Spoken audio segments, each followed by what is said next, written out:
उत्पत्ति अध्याय 15।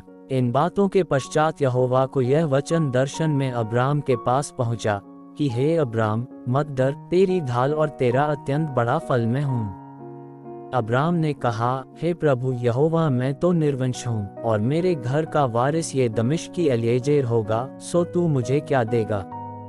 और अब्राम ने कहा, मुझे तो तूने वंश नहीं दिया, और क्या देखता हूँ कि मेरे घर में उत्पन्न हुआ एक जन मेरा वारिस होगा। तब यहोवा का ये वचन उसके पास पहुंचा कि यह तेरा वारिस न होगा, तेरा जो निज पुत्र होगा वही तेरा वारिस होगा। और उसने उसको बाहर ले जाके कहा, आकाश की ओर दृष्टि करके तारागण को गिन, क्या तू उनको गिन सकता है? फिर उसने उससे कहा, तेरा वंश ऐसा ही होगा। उसने यहोवा पर विश्वास किया और यहोवा ने इस बात को उसके लेखे में धर्म गिना।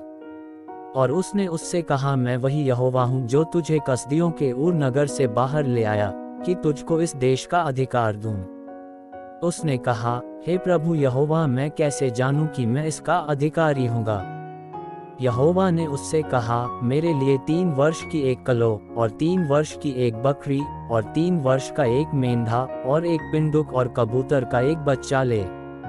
और इन सबों को लेकर उसने बीच में से 2 टुकड़े कर दिया और टुकड़ों को आमने सामने रखा, पर चिड़ियाओं को उसने टुकड़े न किया। और जब मांसाहारी पक्षी लोथों पर झपटे, तब अब्राम ने उन्हें उड़ा दिया। जब सूर्य अस्त होने लगा, तब अब्राम को भारी नींद आई, और देखो, अत्यंत भय और अंधकार ने उसे छा लिया। तब यहोवा ने अब्राम से कहा, ये निश्चय जान कि तेरे वंश पराए देश में परदेशी होकर रहेंगे और उसके देश के लोगों के दास हो जाएंगे, और वे उनको 400 वर्ष दुख देंगे।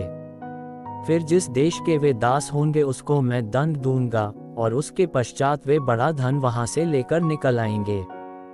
तू तो अपने पितरों में कुशल के साथ मिल जाएगा, तुझे पूरे बुढ़ापे में मिट्टी दी जाएगी। पर वे 4थी पीढ़ी में यहाँ फिर आएंगे, क्योंकि अब तक एमोरियों का अधर्म पूरा नहीं हुआ। और ऐसा हुआ कि जब सूर्य अस्त हो गया और घोर अंधकार छा गया, तब एक अंगीठी जिसमें से धुआं उठता था और एक जलता हुआ पलीता देख पड़ा जो उन टुकड़ों के बीच में से होकर निकल गया।